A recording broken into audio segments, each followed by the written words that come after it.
Сега кога се отвори позитивната листа на лекови, важно е да бидат ставени и лековите за пациенти со хронична миелоична леукемија и не само тие, туку на оваа листа треба да бидат ставени лекови за животно загрозувачки болести. Вели првиот човек на Сдруженијето на пациенти со ХМЛ Пепо Леви. Воглавно пациентите се задоволни со потребните лекови кога станува збор за иматинип кој е ставен на позитивната листа уште во 2011 година, но тоа не е случај со второлиниска и третолиниска терапија. И имаме страшни проблеми за одредени пациенти кои имаат негативен одговор на иматинибот.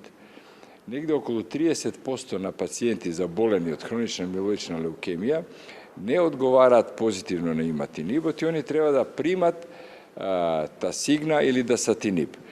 Меѓутоа, ни едниот, ни другиот не се на позитивна листа. И онда се добиваме на различити начини, клиниката ги набавува, се одредуваат некои фондови, се одделуваат некои средства, некојаш преку Малмед бюро за лекови, со подпис на министерот. Меѓутоа, малтене секоја година доаѓа до закаснување на испорака на тие лекови.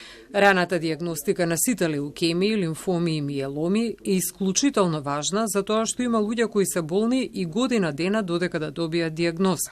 Кога би имале подобра и побрза диагностика, кога зборуваме за лимфоми, би ја спомнала и тенкоиглената аспирациона биопсија која е многу важна и која за жал се прави само во еден центар на клиничкиот центар.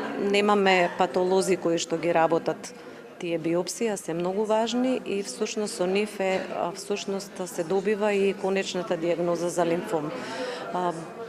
Би било убаво кога би се отворили други центри каде што има услови за тоа, например 8 септември или некаде ако би се направила децентрализација, кога сите пациенти од Македонија не би се слевале само на клиниката за хематологија и на другите клиники во Скопје. Дополнителен проблем се јавува и со негователите кои се грижат за болните затоа што во ваква состојба целото семејство е засегнато. Тоа многу често подразбира да се отсуствува од работа за да се носи пациентот на прегледи во процесот на лекување и многу често тие отсуства не се дозволени, вели Кузмановска. Па се случува кога има закажан преглед, пациентот да не отиде на преглед затоа што нема кој да го однесе дотаму.